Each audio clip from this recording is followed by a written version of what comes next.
वहीं शराब घोटाले से जुड़ी एक और जानकारी अपने दर्शकों को दे दे। शराब घोटाले में गिरफ्तार के कविता को दिल्ली की राउज एवेन्यू कोर्ट से झटका लगा है। 26 मार्च तक ईडी की रिमांड पर उन्हें भेज दिया गया है। ईडी ने कोर्ट में दलील दी है कि के कविता का सबूतों और दूसरे आरोपियों से आमना सामना करवाना बेहद जरूरी है।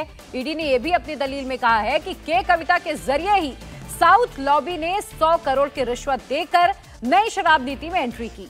100 करोड़ रुपए की इस रिश्वत में से आम आदमी पार्टी ने 45 करोड़ रुपए गोवा के चुनाव में खर्च किए।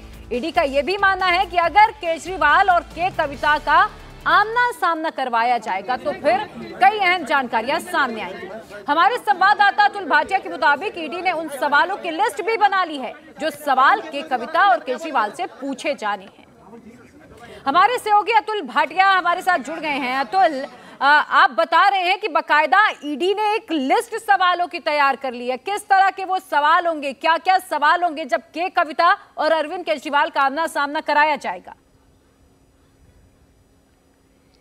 प्रिया, देखिए, जो पूरा ये शराब घोटाला है, जो नई आबकारी नीति लेकर आम आदमी पार्टी की सरकार आई थी, उसमें सबसे अहम किरदार जो साउथ लॉबी को हेड कर रही थी वो के कविता।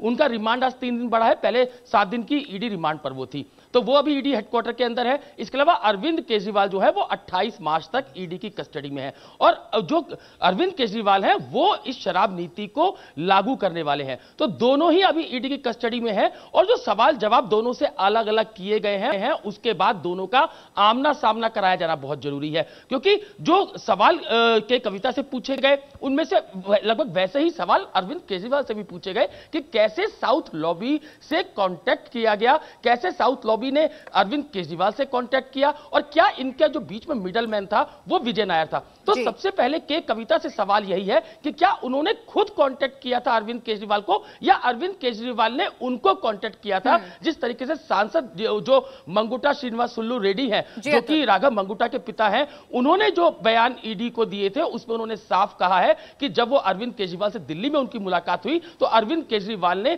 उनको के कविता से मिलने के लिए कहा था। तो ईडी का पहला क्वेश्चन यही है कि आप लोगों में से पहले किसने किसको कांटेक्ट किया, और जब ये पूछताछ होगी आमने सामने बिठाकर होगी तो बकायदा उसकी वीडियो कॉन्फ्रेंसिंग भी होगी, माफ कीजिएगा वीडियो रिकॉर्डिंग भी होगी। जो सीसीटीवी कैमरे लगे हुए हैं ईडी दफ्तर के अंदर उनमें बकायदा वॉइस रिकॉर्डिंग भी होती है। तो ये पूरी जो कन्वर्सेशन जब दोनों को आमने सामने बिठाया जाएगा, क्योंकि कन्फ्रंट कराना है, जो सवाल जो के कविता से पूछे जाएंगे वही सवाल अरविंद केजरीवाल से पूछे जाएंगे, कैसे किसने और ईडी के लिए ये बहुत अहम भी हो जाता है। इस पूरे मनी ट्रेल की जांच करनी है तो फिर अरविंद केजरीवाल और के कविता का आमना सामना कराना बेहद जरूरी है। इसीलिए के कविता की रिमांड 2 दिन के लिए 3 दिन के लिए और बढ़ा दी गई है। अतुल और भास्कर, आप दोनों का बहुत शुक्रिया तमाम अपडेट के लिए।